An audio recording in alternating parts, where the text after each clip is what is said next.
Hello DSC aspirants, 27th February morning సెషన్లో జరిగినటువంటి మరి ఈవీఎస్ బిట్స్ 30/30 చూద్దాము. అండ్ అలాగే బట్ ఎక్స్ప్లెనేషన్ కూడా చూద్దాము. ఎవరు కూడా స్కిప్ చేయకండి, వీడియో చివరి వరకు చూడండి.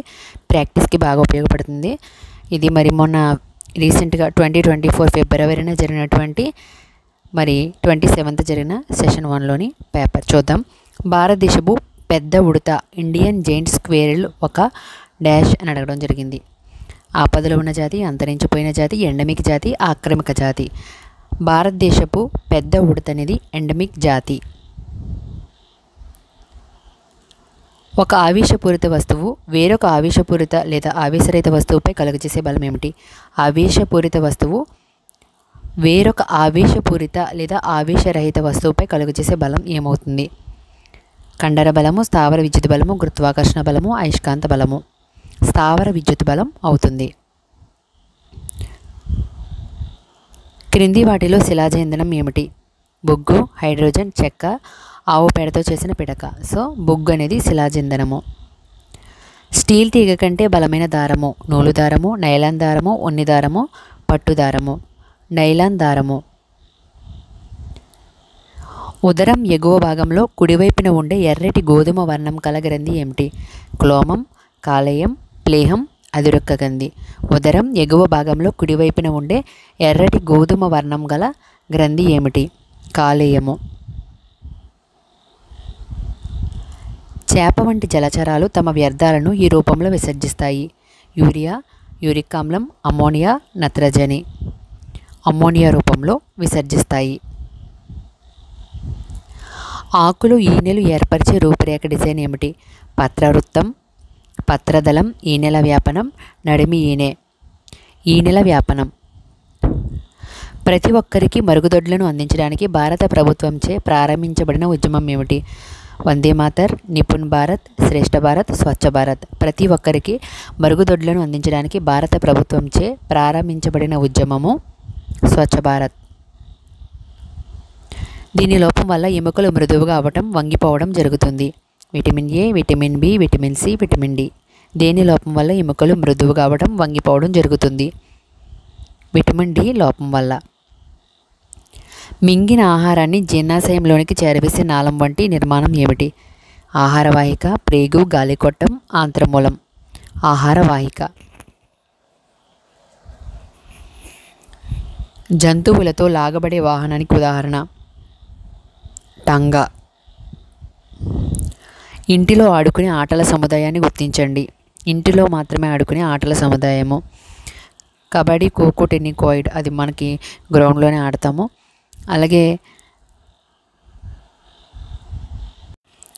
ఫస్ట్ ఆప్షన్లో మనం చూసినట్టయితే క్రికెట్ అనేది గ్రౌండ్లో ఆడతాము. సెకండ్లో ఖోఖో గ్రౌండ్లో ఆడతాము. కబడ్డీ, ఖోఖో అనేది గ్రౌండ్లో ఆడతాం. So third option is correct answer. సరికాని జతను గుర్తించండి. సరికాని జతను గుర్తించండి. దివానీ భూమి శిస్తును వసూలు చేసే అధికారము. మైసూరుపులి టిప్పు సుల్తాన్. సిపాయి అనే పదం నుంచి వచ్చింది. ఫౌజ్దారీ అదాలత్ అనేది సివిల్ కోర్ట్ అని ఇచ్చాడు. ఇది రాంగ్ ఆన్సర్. ఫౌజ్దార్ అదాలత్ అనేది సివిల్ కోర్ట్ కాదు. నెక్స్ట్, నిజ్ రైతీ పద్ధతులు ఈ పంట సాగుకు సంబంధించినవి. నీలిమందు పంట సాగుకు సంబంధించినవి. ప్రత్యేకంగా నిర్మించబడిన చెరువులలోను కాలువల్లోనూ చేపలు పెంచడాన్ని ఏమంటారు? ఫిషికల్చర్. వాతావరణంలోని నైట్రోజన్ శాతం ఎంత? 78%. కాకతీయుల కాలంలో గ్రామ పెద్దను ఇలా పిలిచేవారు? తలారి, కరణం, పురోహితుడు, రెడ్డి.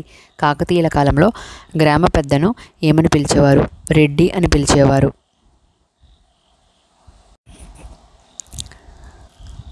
పద్మశ్రీ అవార్డు పొందిన మొదటి మహిళా శాస్త్రవేత్త ఎవరు? పద్మశ్రీ అవార్డు పొందిన మొదటి మహిళా శాస్త్రవేత్త జానకి అమ్మల్. 7th క్లాస్ సోషల్లో ఉంటుంది. సతీ సహగమనం నిషేధించబడిన సంవత్సరము? 1729, 1829, 1929, 1629. సతీ సహగమనం నిషేధించబడిన సంవత్సరము 1829. ఆర్టికల్ 40 భారత రాజ్యాంగంలోని 40వ అధికరణ దీన్ని సూచిస్తుంది. ఓటు హక్కు, ప్రాథమిక విధులు, స్థానిక స్వపరిపాలన, జీవించే హక్కు. స్థానిక స్వపరిపాలనను చూపిస్తుంది 40వ అధికరణ.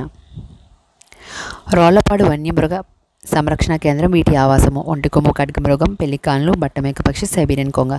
రోళ్లపాడు వన్యమృగ సంరక్షణ కేంద్రము బట్టమేక పక్షి. భారతదేశపు మొదటి ఉపగ్రహం ఆర్యభట్టను కక్షలోనికి ప్రవేశపెట్టిన సంవత్సరము 1925, 1970, 1975, 1980. 1975. దీనిని ఆంధ్ర కాశ్మీర్ అని పిలుస్తారు. రెంటచింతల, లంబసింగి, ఊటీ, చిత్తూరు. ఆంధ్ర కాశ్మీర్ అని దేన్ని పిలుస్తారు? లంబసింగి. అశోకుడు తన అన్ని శాసనాల్లో ఈ లిపిని ఉపయోగించాడు. గురుముఖి, దేవనాగరి, బ్రహ్మి, సవర. బ్రహ్మి లిపిని ఉపయోగించాడు. ఇది జ్ఞానాత్మక రంగానికి చెందినది కాదు. వైఖరి అనేది జ్ఞానాత్మక రంగానికి చెందినది కాదు. సాంఘిక పరిసరాల్లో ఇష్టంగా నిర్వహించే అనుభవపూర్వక కృత్యాలతో కూడుకుని ఉండేదే ప్రాజెక్ట్ అని నిర్వచించిన వారు ఎవరు? కిల్పాట్రిక్. నినాదాలు, కరపత్రాలు, కవితలు మొదలైన రచనలు చేయడం ఈ విద్యా ప్రమాణం కిందకు వస్తుంది. ప్రశంస విలువల్లోకి వస్తుంది. సమస్య పరిష్కారంలో అనుసరించబడని దృక్పథము చూసుకోండి. అనుసరించబడని దృక్పథం ఆగమనాత్మక, నిగమనాత్మక, విశ్లేషణాత్మక, ఉత్పాదకత. ఏది అనుసరించబడినదంటే ఉత్పాదకాత్మక అనేది అనుసరించబడని దృక్పథము సమస్య పరిష్కారంలో. సాంఘిక శాస్త్రంలోని మొత్తం విద్యా ప్రమాణాలు ఏమిటి? ఎన్ని విద్యా ప్రమాణాలు? 6 విద్యా ప్రమాణాలు. ఒక చారిత్రక సంఘటనను వ్యక్తపరచడానికి ఈ పద్ధతి అనువైనది. నాటకీకరణ అనేది అనువైనది. సో ఇవి మరి ఈవీఎస్కి సంబంధించి 27th ఫిబ్రవరి సెషన్ 1లో జరిగిన ఈవీఎస్ బిట్స్. ఇంకా ఇలాంటి మరిన్ని వీడియోస్ కోసం మా ఛానల్ని సబ్స్క్రైబ్ చేసుకోవడం మర్చిపోకండి ఫ్రెండ్స్. Thank you.